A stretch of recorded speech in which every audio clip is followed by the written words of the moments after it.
Hi, everyone. Thanks for joining us. So promptly at 6, we might just give it 2 minutes or so for others to join us. We've had a really great response to this webinar. I was factoring in everyone be a bit webinared out, but we had a really good response. So I'll give it another couple of minutes for a few others to join.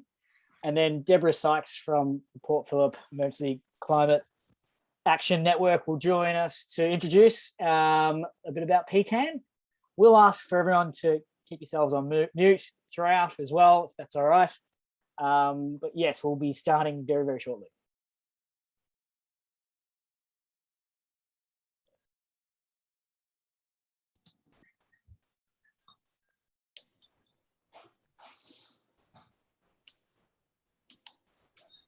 You can see Randall Kent there, Helen. Who?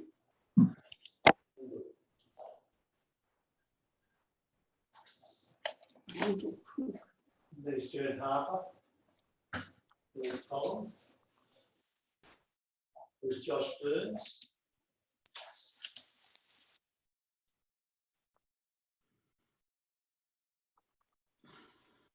All right, Deb, I think we can get cracking. I know it's middle of dinner time. It's never easy organising the right time for a webinar, really. But I'm going to throw it over to Deborah Sykes from PECAN.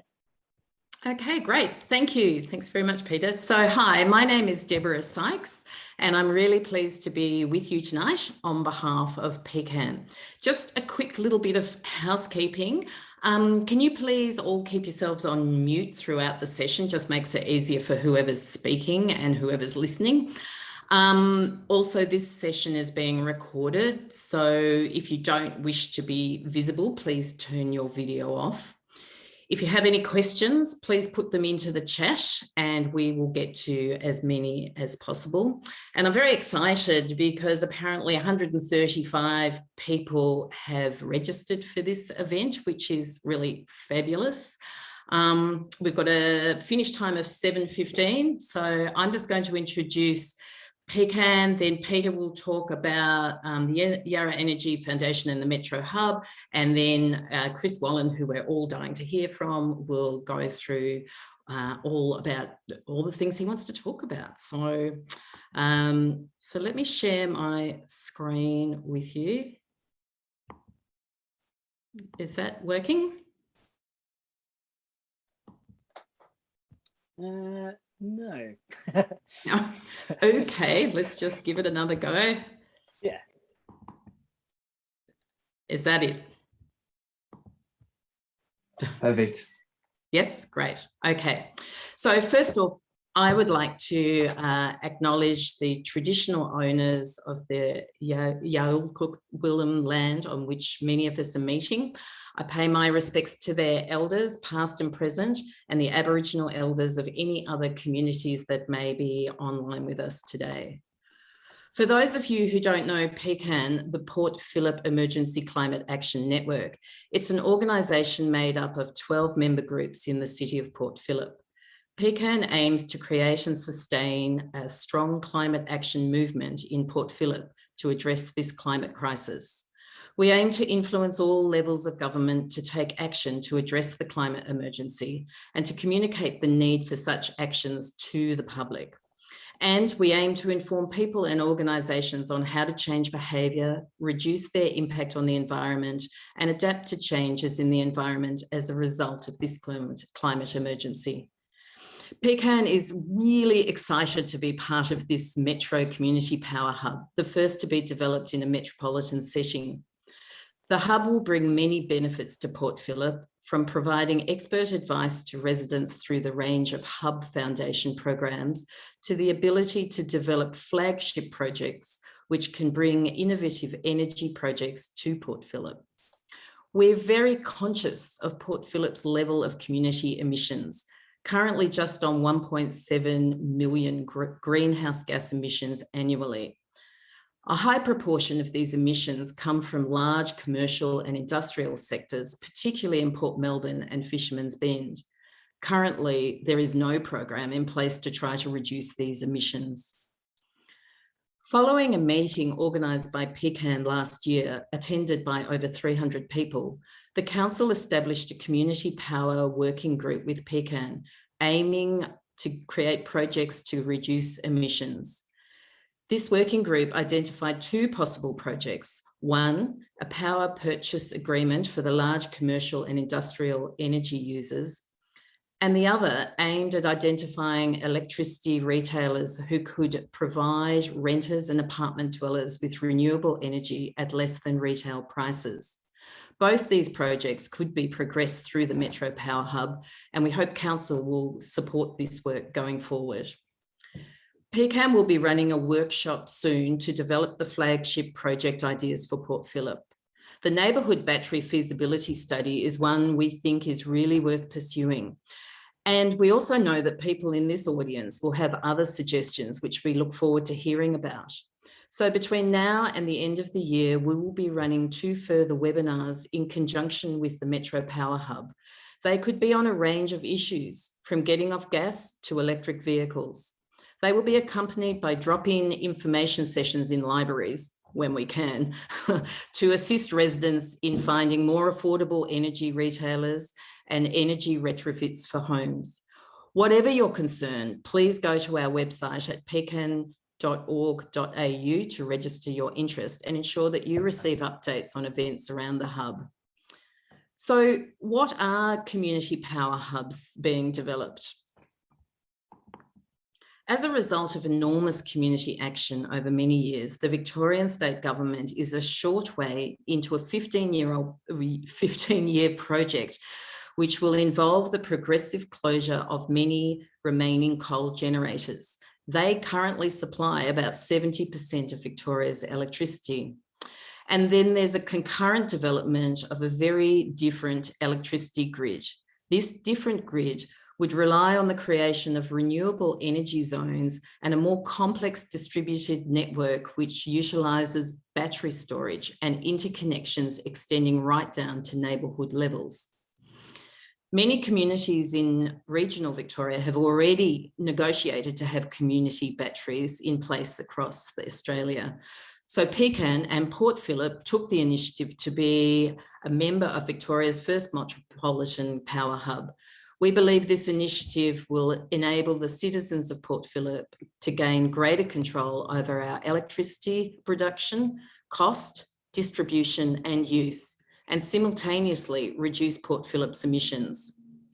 The flip side of this project is another one of the Hub's foundation programs, Getting Off Gas, which Peter will talk about in more detail.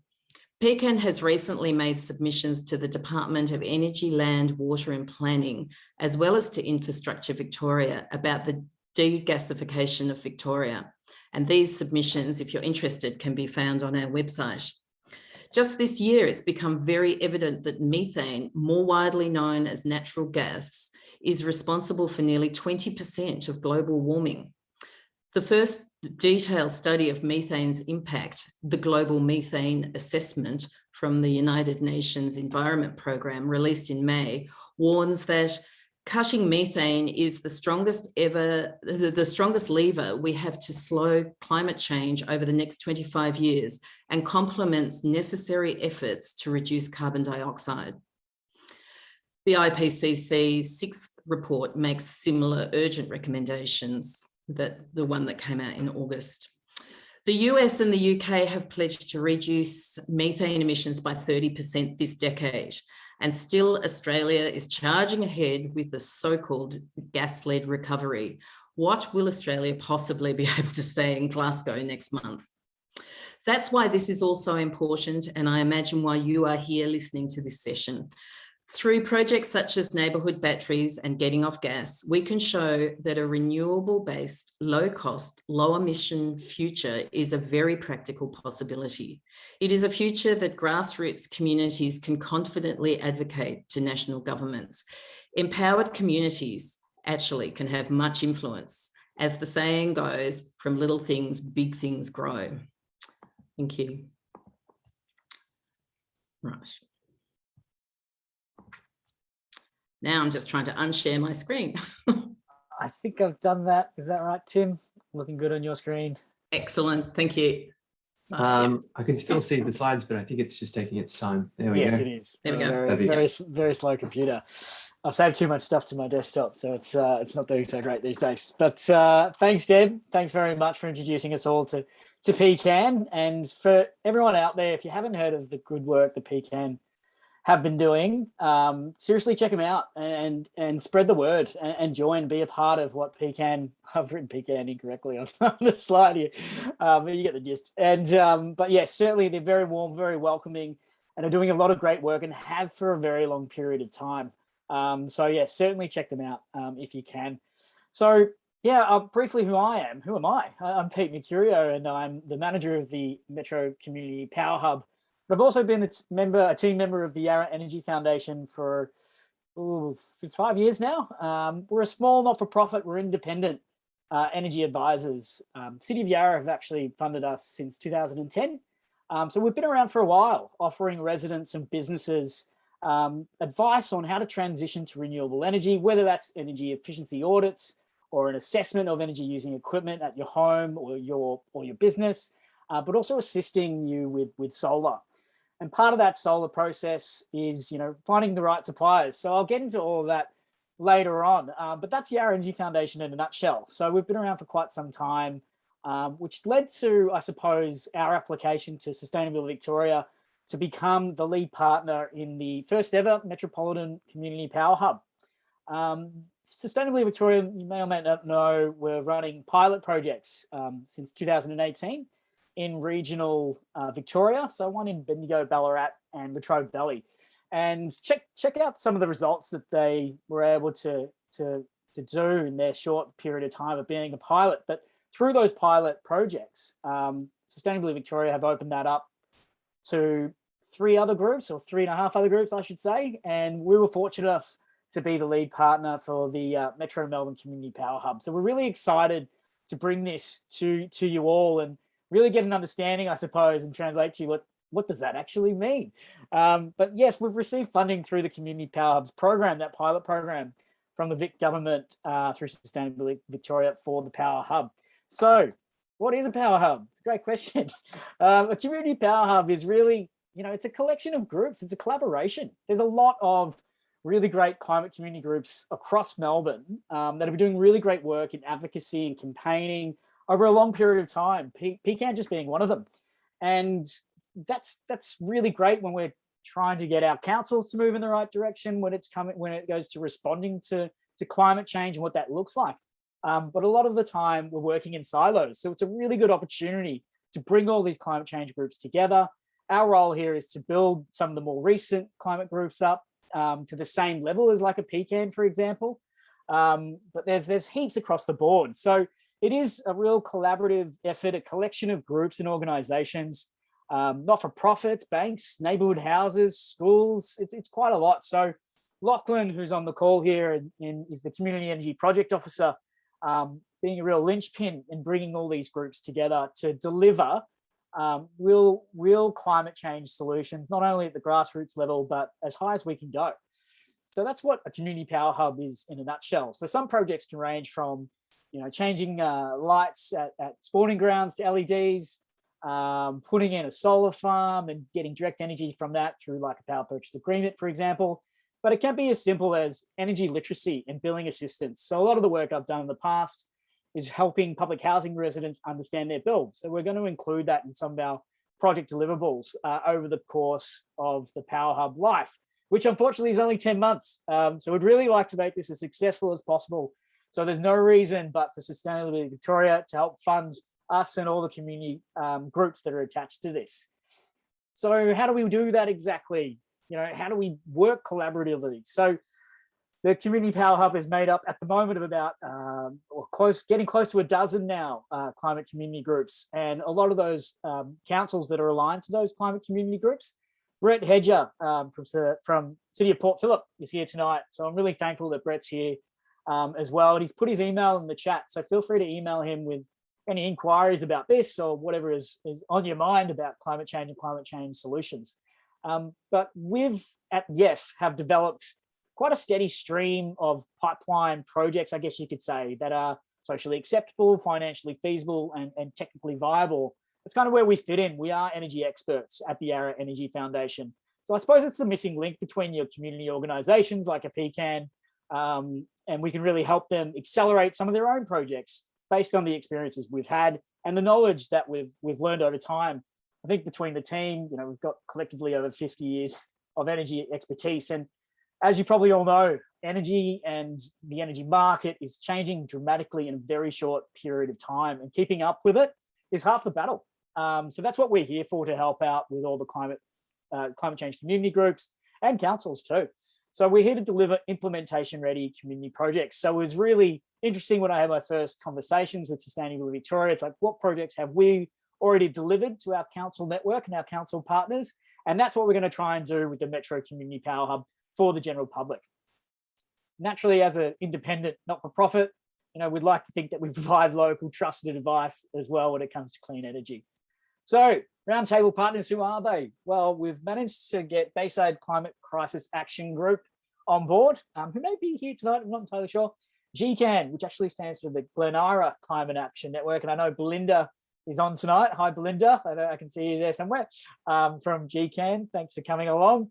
The Jewish Climate Network, really critical at the moment. We've got the Jewish Climate Network very just starting out, actually. So we're going to really help them out with putting solar on some of the Jewish schools, as well as synagogues across, well, the Glenara and Port Phillip areas, which is exciting. Naturally, Port Phillip Emergency Climate Action Network, Lighter Footprints. They're a great group coming out of Burundara. They've done a lot of work in the past, great efforts in webinars and information sessions, and really pushing along the climate change solution aims across Burundara. We've got the Darabin Climate Action Now group. They've been around for well over 10 years.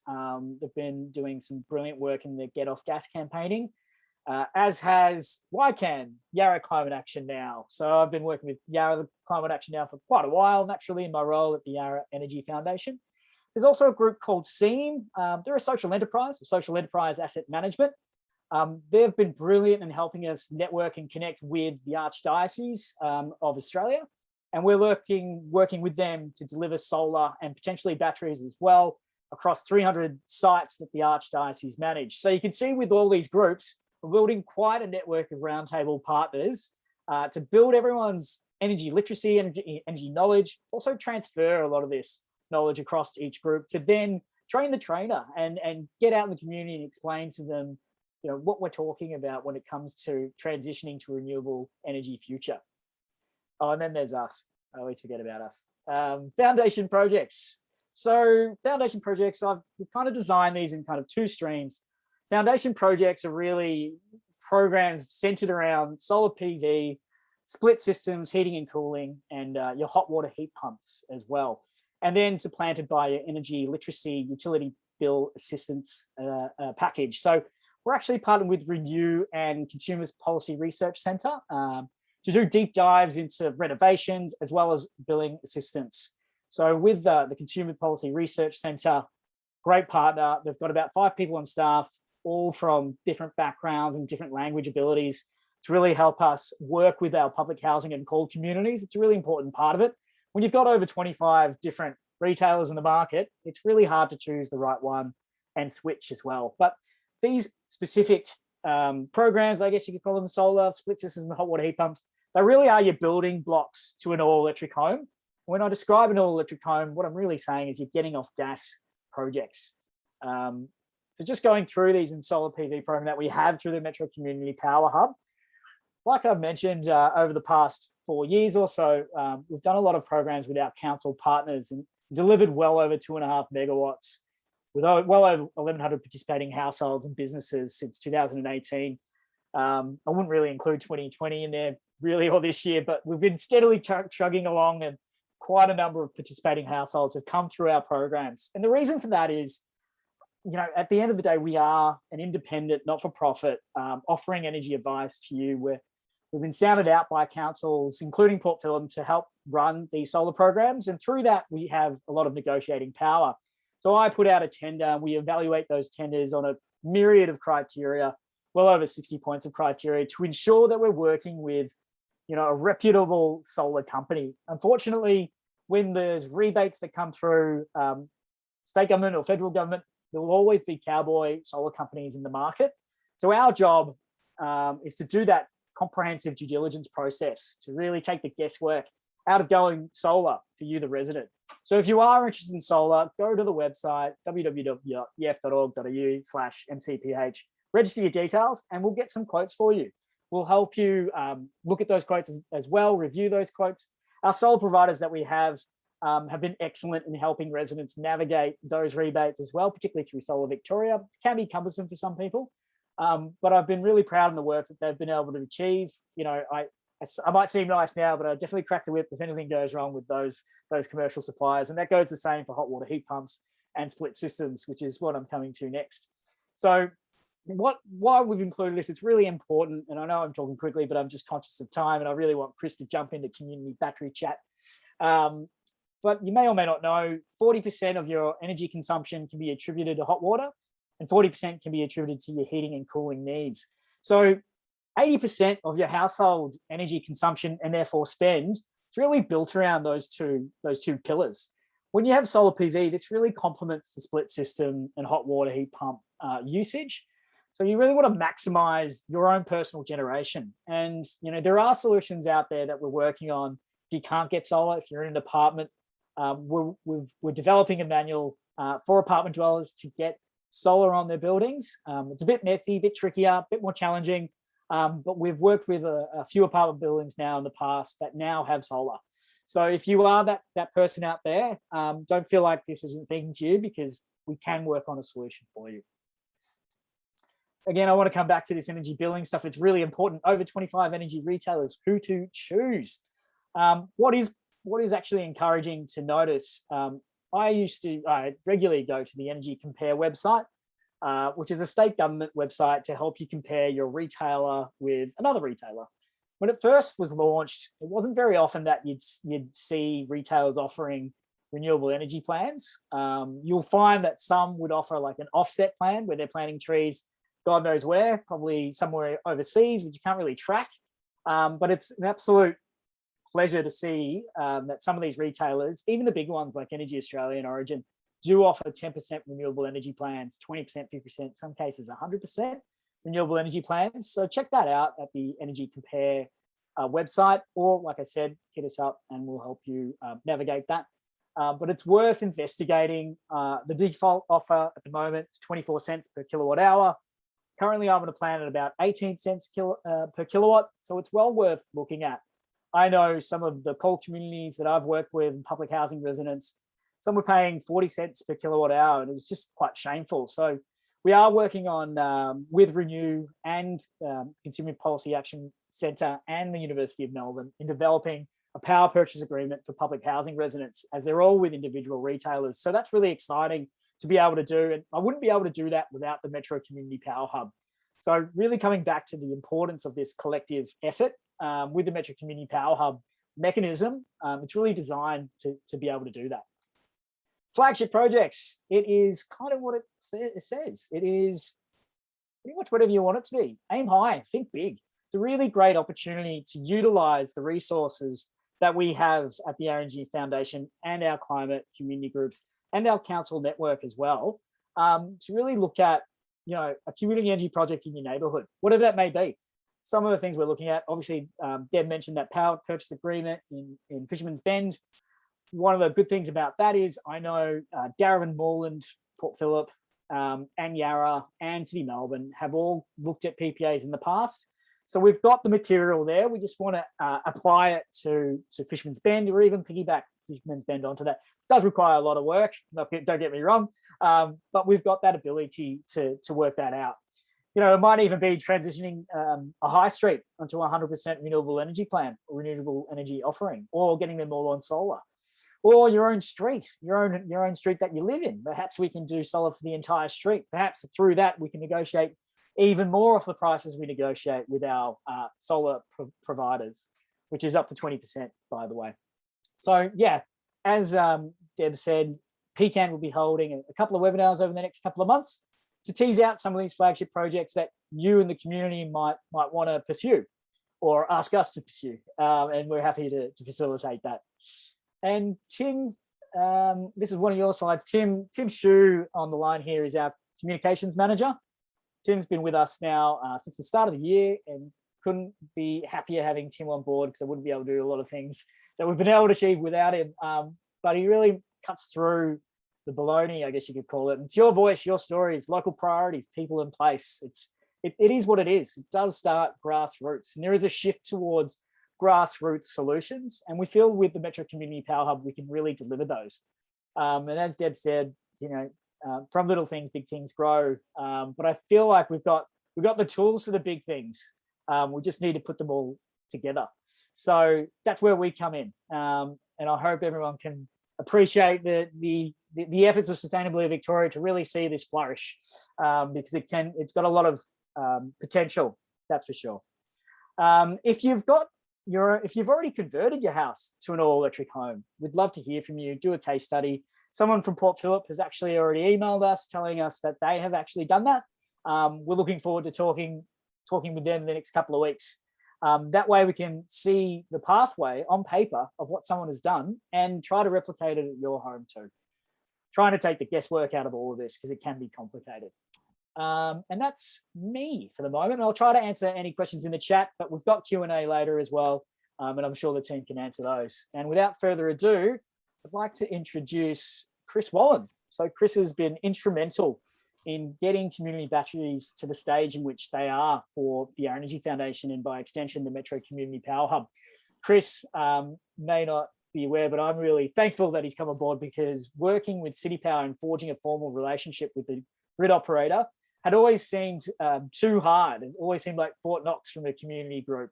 But Chris was able to manage a formal relationship with City Power, who have been just brilliant in helping us put together this community battery initiative. Chris, over to you, mate. Great. Thank you so much, Pete. I've been trying for the last minute to share my slides. Are you able to see them? Yep. Great. Okay, great. Thank you, Pete. Thank you, Deb and Judy, for inviting us today. And I would like to pay my respects to the Wurundjeri people on whose land, from whose land I am speaking tonight. So, Wominjeka. I'm going to talk to you about community batteries. To me, it's the new kid on the block, and it's also a major agent of change for the whole electricity network. It is going to allow us to do a lot of things that before were not possible. And so I will take you through today, first a little bit of a primer on community batteries. What are they? How do we understand how they work? What's the value they bring? Then I'll tell you a bit about the project that we are working on. And then finally, I'll talk about how you can identify the ideal conditions for getting a community battery project up and going. Okay, so first a primer. So I wanted to talk a little bit about energy and power. Now, why? Because those two are very important in understanding a community battery. So I thought the best way to make it clear was to think of Lasha Talahadze. He's the strongest man in the world. He can lift 484 kilos by himself. So that's his power. He's a powerful man. And imagine for a moment that his power is 1 kilowatt. And then imagine that he is lifting that for 1 second. During that second, the energy he is burning is 1 kilowatt second. So that is the energy. His power is the ability, the capacity to do it.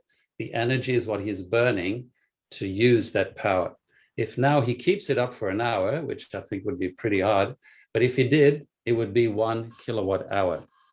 In a similar way, if you look at the power that you have available in your household, well, at your power point, you have power in the order of kilowatts. Now, you think of voltage like 240 volts or 230 volts, but the power that it can actually make available to you is quite significant. If you don't have anything else on that power point, you could maybe have a heater up to 5 kilowatts.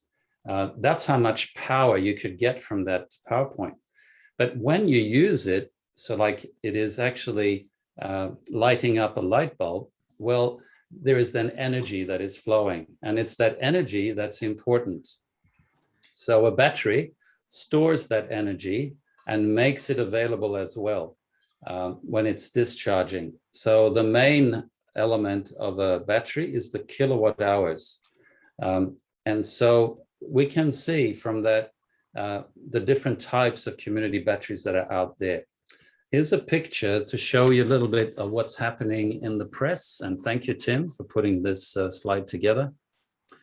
You can see some there, you know, that can be fairly big like this, or over here, you can see the Tesla modules, a little bit different. They're still coming in different forms and so forth.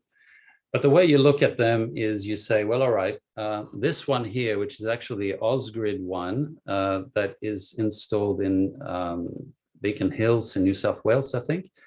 It has a power capacity of 150 kilowatts, and the energy it can discharge is 267.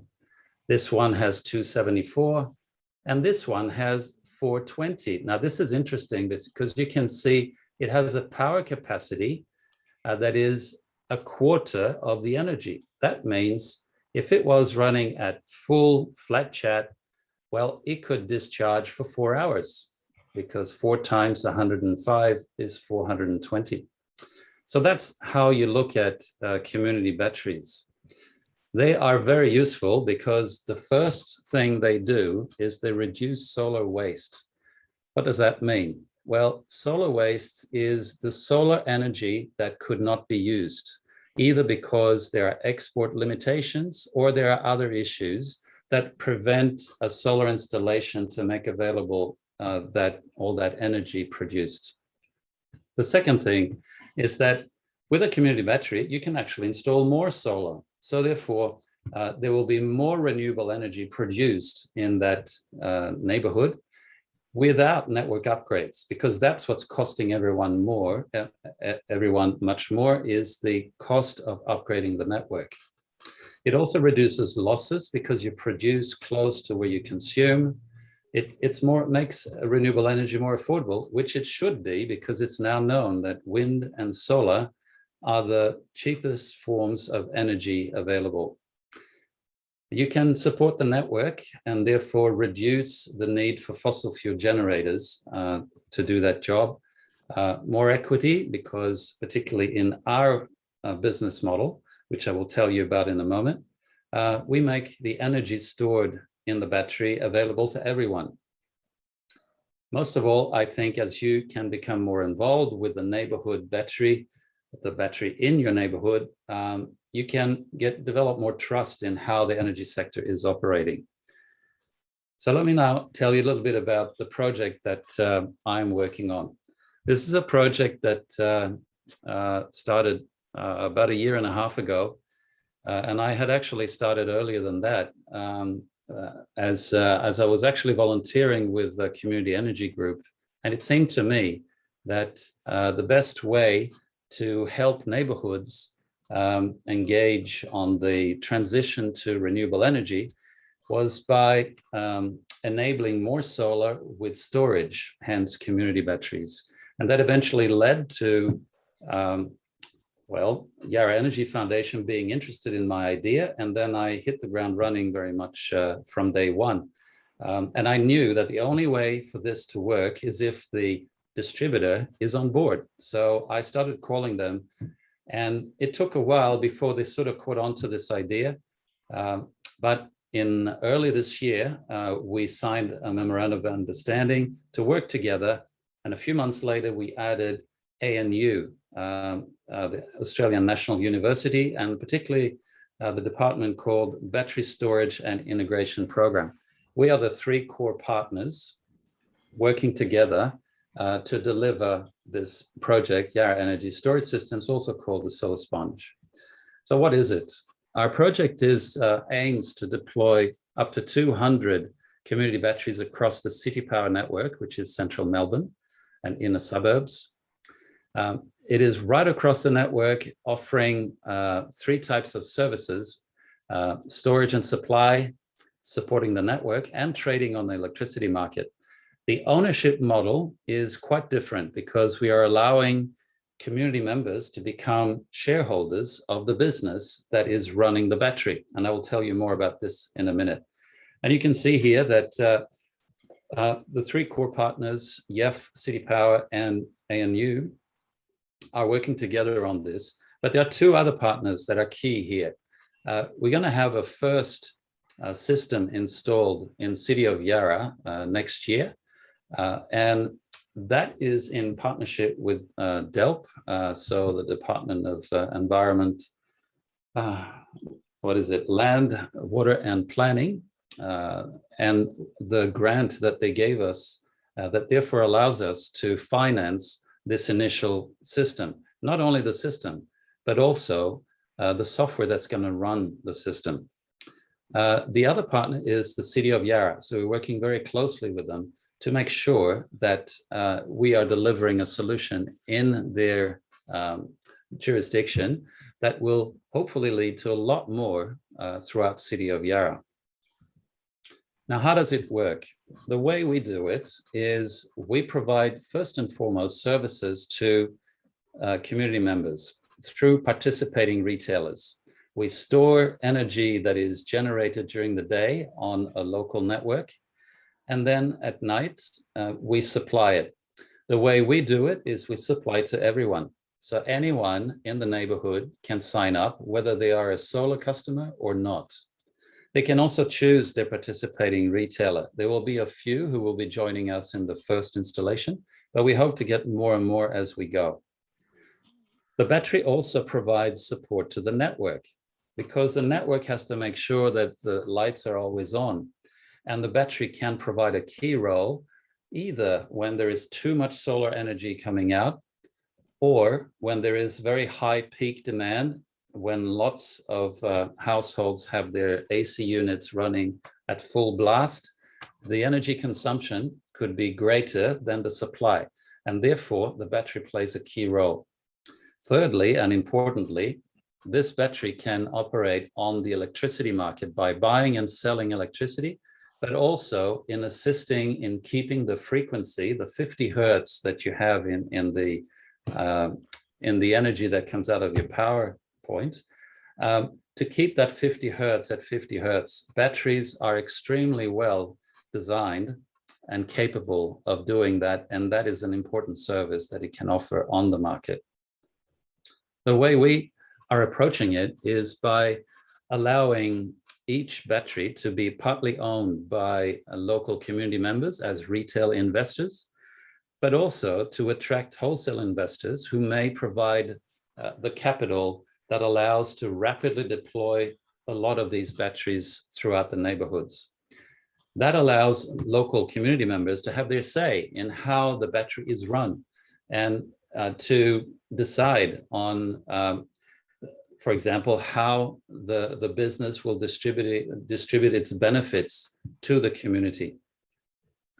Our role as YEF is in three main areas.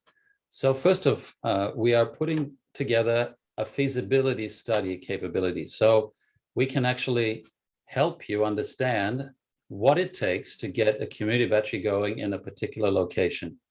Secondly, we can deliver it for you. That's what I do. I'm the project manager of the first system being installed.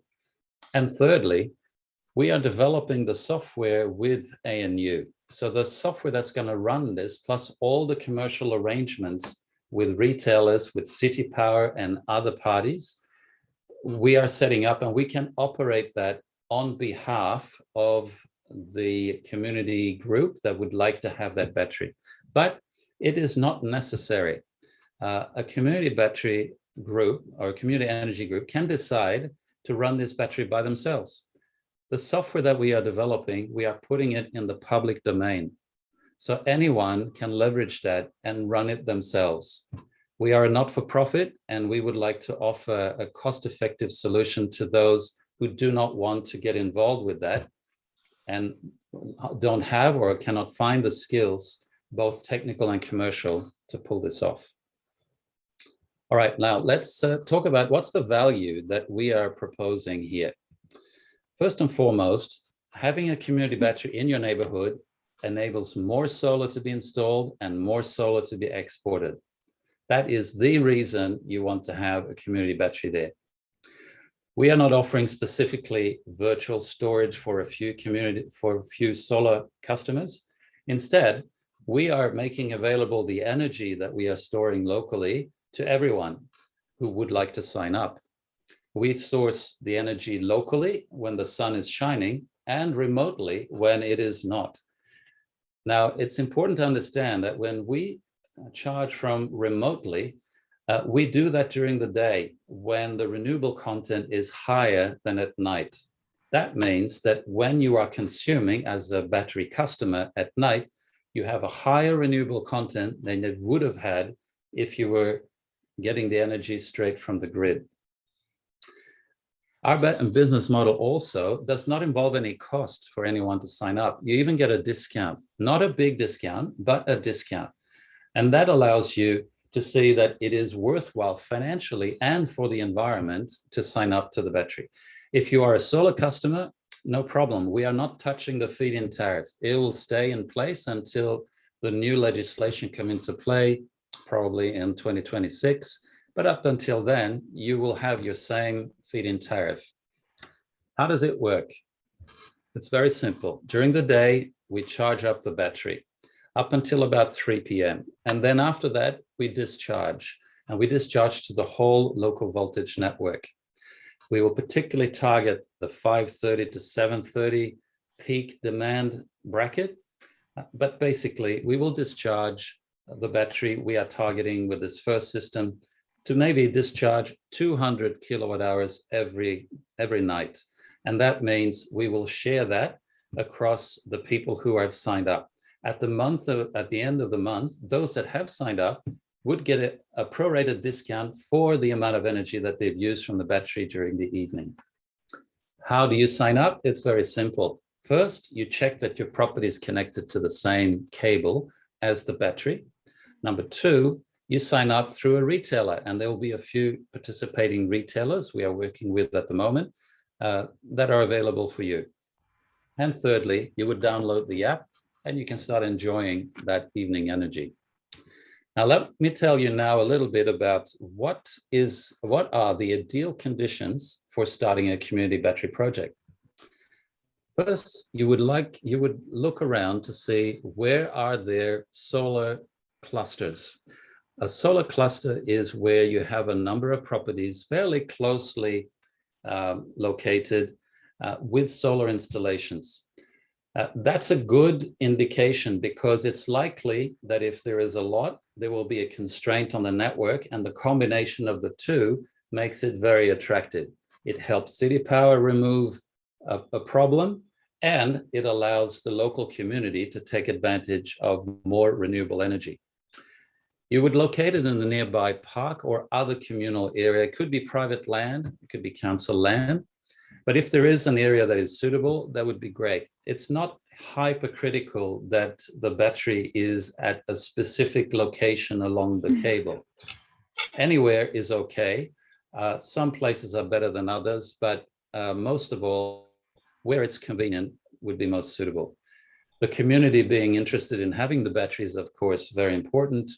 But also very important is that the council is strongly supporting community batteries throughout the council area. That makes it much easier to get a battery system into the area and get it going. Now, I've talked here about community batteries that are typically connected to a low voltage network. So that's basically where your property is connected. But you can also connect it to the high voltage, or also called medium voltage network. And this is in the cases where you may have a school, a college, a shopping center, a larger institution, or an estate where there is some property, there is some space on the property. There's generally a larger solar array, or there could be. And we could therefore have a larger battery that is connected to a bigger cable with a greater capacity, and it could supply several neighborhoods, not just one neighborhood. So that's a possibility. It's a different business model from what I've presented to you, but that is a possibility. Also wanted to tell you, if you have in mind that one day you may purchase an electric vehicle, well, I would like to say that community batteries and electric vehicles are a perfect marriage. Why is that?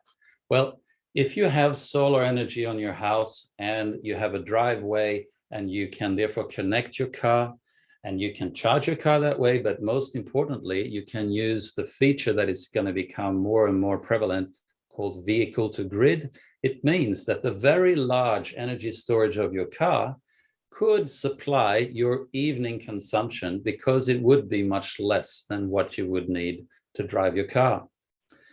But what about those people who live in apartments or don't have a driveway? Well, that's where a community battery comes in very handy.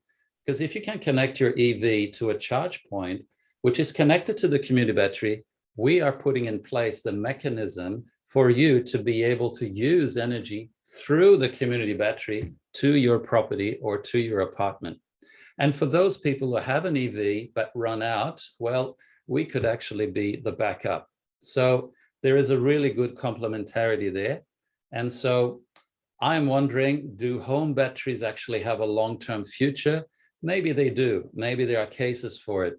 But I think these two solutions may probably provide meet a lot of the needs that we have in terms of energy for the years to come. I will stop there, and I'm very happy to take any questions at this point. Thanks, Chris. That was brilliant. Always good to hear of the work that you were doing. And for anyone out there who's interested in electric vehicles, fortunately, we do have someone on staff who is currently doing a PhD research into EV storage and the interactions and implications for the grid and how that would pan out in the future. So if you do have questions, feel free to reach out to us. Just before we jump into questions, just want to acknowledge you got a text from Jack, who's Jack's hired. Jack Holiday is on the call here. He's from PECAN. Also, just want to acknowledge that Josh Burns, the member from McNamara, I think might be here, as well as Martin Foley, the member for Albert Park. So, you know, your councillors are interested in stuff like that. Well, some of them are at least, but it's a good way to understand that, you know, there is wider participation, not just from the community, but from councillors right across metropolitan Melbourne. So we will throw it out to questions. Tim,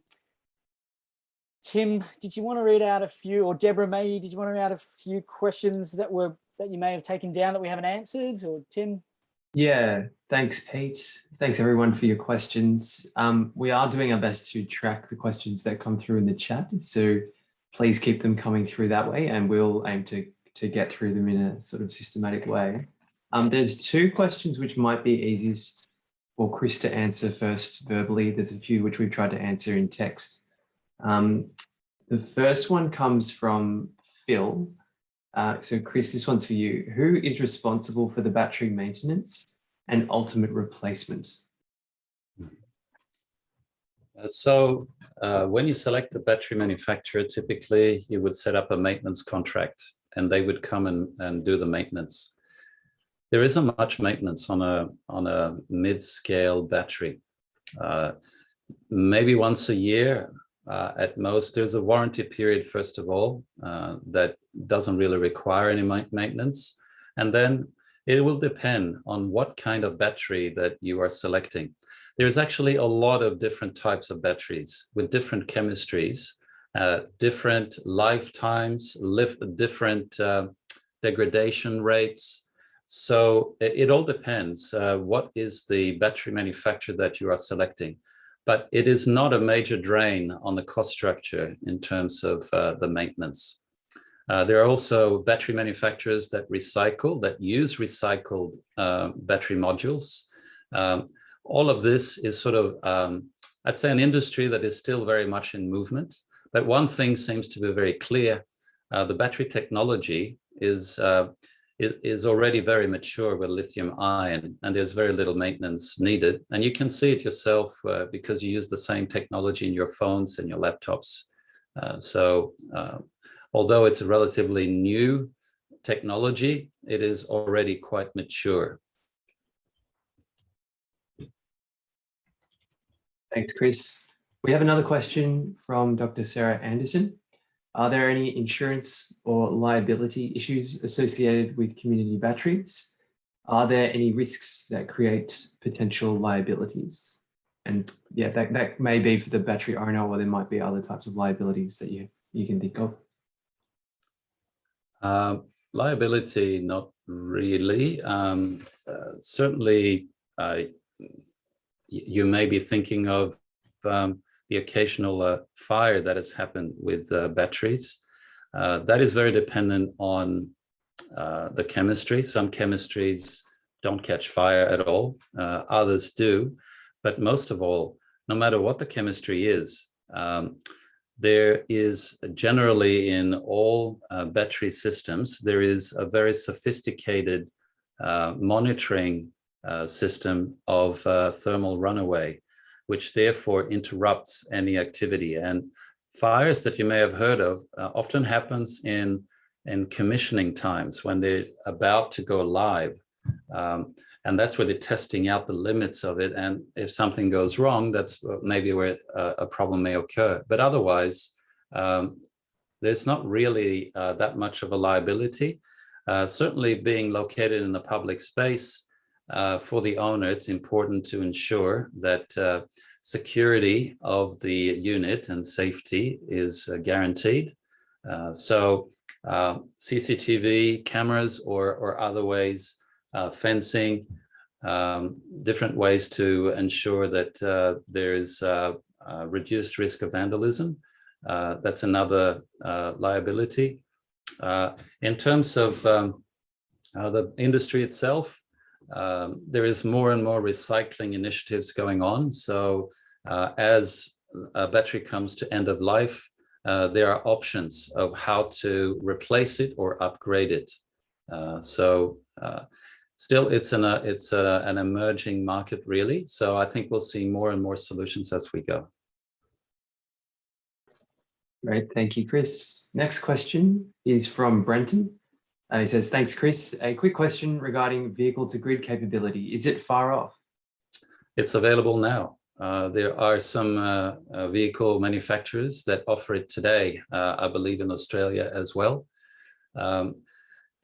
Some have not yet got on the bandwagon for business reasons, but it is inevitable because I think batteries on wheels will be very attractive in more than one way.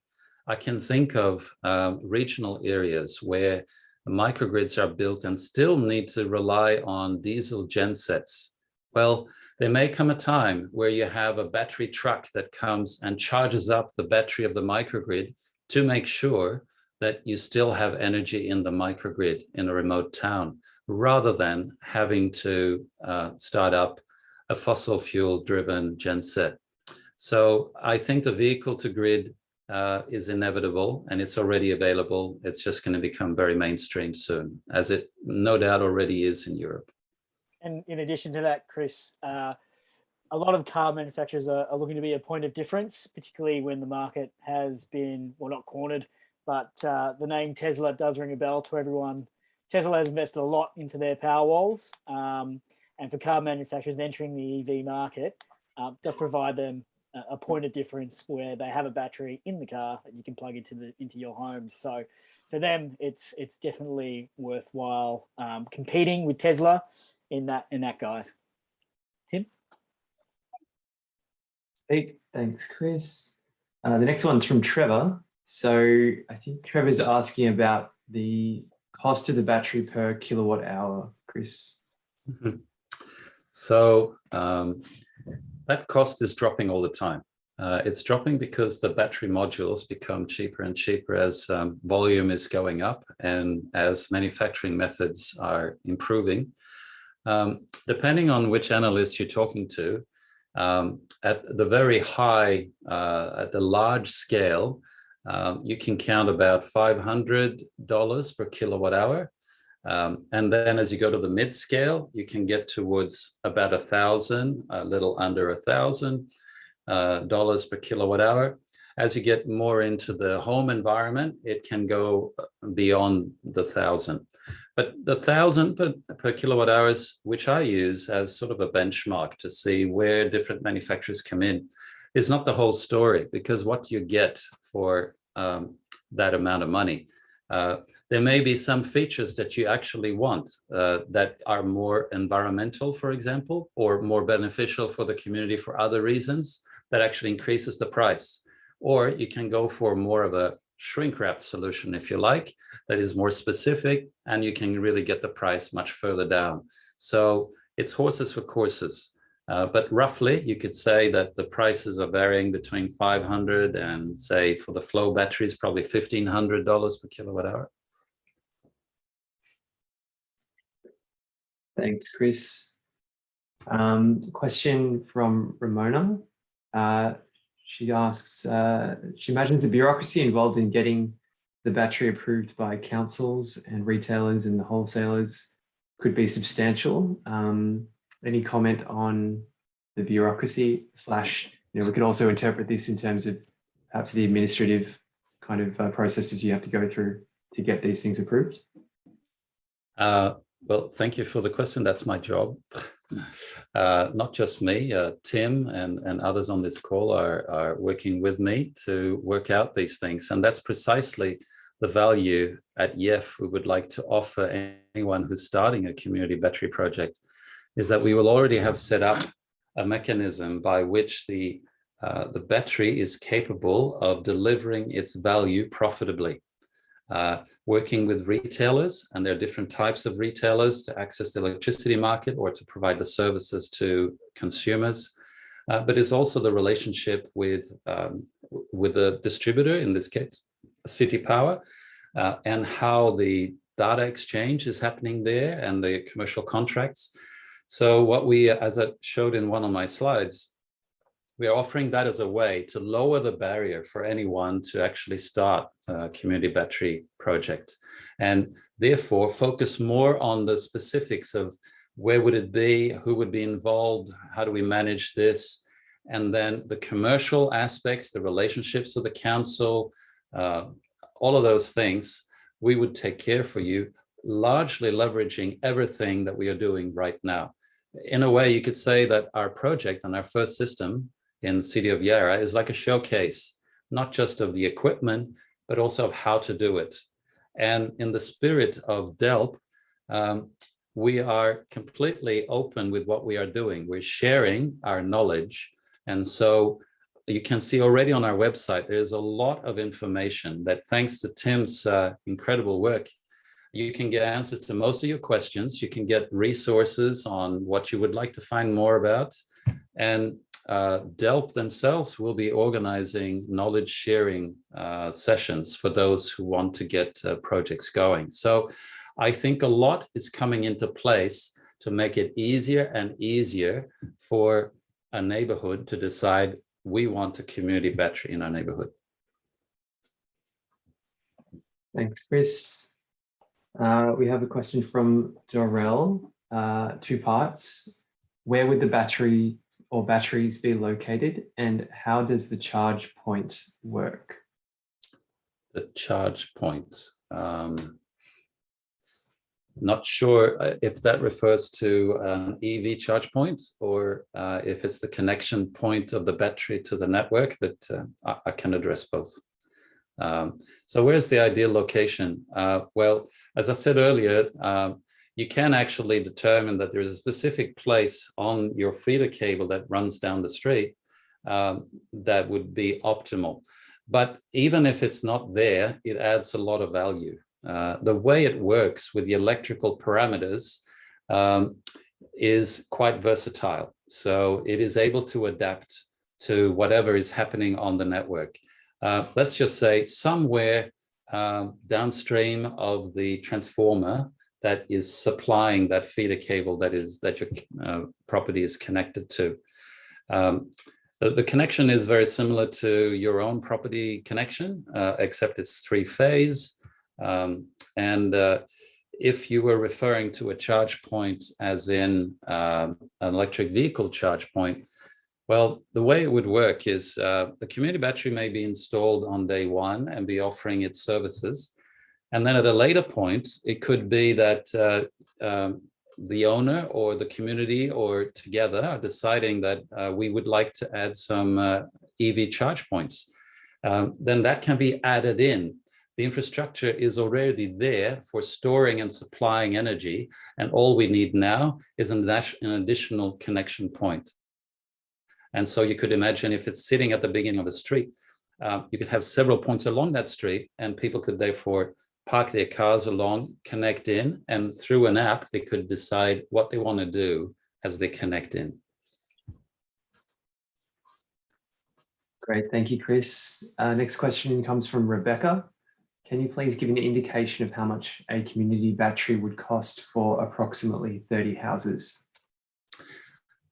Right, Rebecca, it depends if the 30 houses are solar houses and you would like to know, do these 30 houses, what does it cost for them to have a community battery instead of each one having their own battery? That's one option. Or there's 30 households in a community, and what would it cost for them to have a community battery? So let's first say that if you are looking for a virtual storage solution for these 30 solar customers, currently that's not what we are proposing with our offering, because we want to make it available to everyone to be able to source. But it is a possibility. So if there is a neighborhood with 30 solar customers and there's an agreement of how they would like to be supplied, they could actually come together. And because of economies of scale, it'll cost them less to have a community battery than each one of them their own battery. If instead it's all customers, let's just make it bigger. For example, often you will find up to 200 to 300 customers on the same local voltage network. So what we are proposing with the size of roughly a large four-wheel drive, that is suitable for providing the energy during the peak demand to reduce a lot of the cost of up to 30 customers within, say, 300 customer neighborhood. That just gives you an idea of what it could be. As I said before, we want to make it open to the community members to actually decide how the energy is discharged and what the business model is. By default, everyone who signs up gets a prorated share of the energy that's discharged, but that can be changed. We can do it differently. So for 30 people, if it's only 30 people, probably be a fairly small battery. We are targeting a 250 kilowatt hour system, which is suitable for up to 200 customers. Thank you, Chris. Next question comes from Helen. There are a number of power substations already located in our community. Is there a way of making use of these facilities for the battery location? Definitely. So if it's in a power station, so it could be a zone substation or something like that, if there is space available, definitely. That requires even more involvement of the distributor though. So in this case, it would be City Power. They would have to agree that the battery sits on their premises, but why not? You could definitely do that. The other thing I'd like to say is if there is a communal area where you can put a community battery, if it's today a certain size for a certain size neighborhood, over time, that size will keep shrinking for the same capability. So it's probably, not just probably, I would think that in the future, you will have along a feeder multiple batteries because there'll be more and more solar. So you'll be able to have more and more locally generated renewable energy available at night. I think looking forward, it's more a matter of how do you make it fit in to a neighborhood from a visual aspect that is suitable. And we are working a lot on that aspect because it's not just the unit itself. It would probably be screened in some way, and the screening can be decorated in whichever way the community would like. It can actually make an area that's not so attractive look more attractive. So it all depends where would be a suitable location for a battery system like that. Great. Thank you, Chris. The next question is from Richard. I assume that the electricity distributor manages the discharging of the battery as part of their overall balancing of the local demand and load. A supplementary part to this is, it says, I also assume that the software that you have manages the purchase and sale of electricity to and from the battery and the purchase and sale of electricity by local participants. What was the last part of part of that sentence? Yep. So he also assumes that the software that we have will manage the purchase and the sale of electricity to and from the battery and the purchase and sale of electricity by local participants. So purchase and sale by local participants. So I'll get back to that. First of all, when it comes to the distributors, in this case, City Power, what they would do is they would be giving us certain parameters. We call it an operating envelope. And they say, all right, you have to operate this battery within these measures. And that's how, when we sign on to say, yeah, we're going to provide a service here, we agree to keeping the battery operating within those parameters. So we actually run and operate the battery and we meet their requirements rather than them operating and dispatching the battery. The software, which we are developing with ANU, is what is running the system. And it is the one that is deciding when to buy and when to sell electricity on the spot market. The spot market is like a stock exchange. The price of the electricity kilowatt hour is changing all the time. So the software is deciding on that. The last part of the sentence I'm not really sure of, because what we are not including as a feature at this point of our deployment is peer-to-peer trading, if that's what you were referring to, as in some customer could sell their energy to a neighbor at a certain price.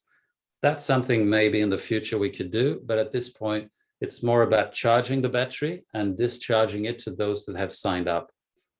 Not sure if I answered that last part of the question. And just to clarify and reiterate what you said earlier, Chris, is that customers can participate in the battery via an existing retailer, which may be what you were getting at there, Richard. So people locally can purchase their electricity, but through a standard retailer. That's right. And there would be a few retailers participating in this initially that hopefully will become broader and broader as we go. Great. So just doing a time check, we've probably got time for maybe one or two more questions. There's a question from Andrea, and I'm just going to reinterpret the question slightly. So what if there aren't many properties with solar? So I think, Chris, would a community battery still make sense in an area without much local solar PV on roofs? Okay, it is possible.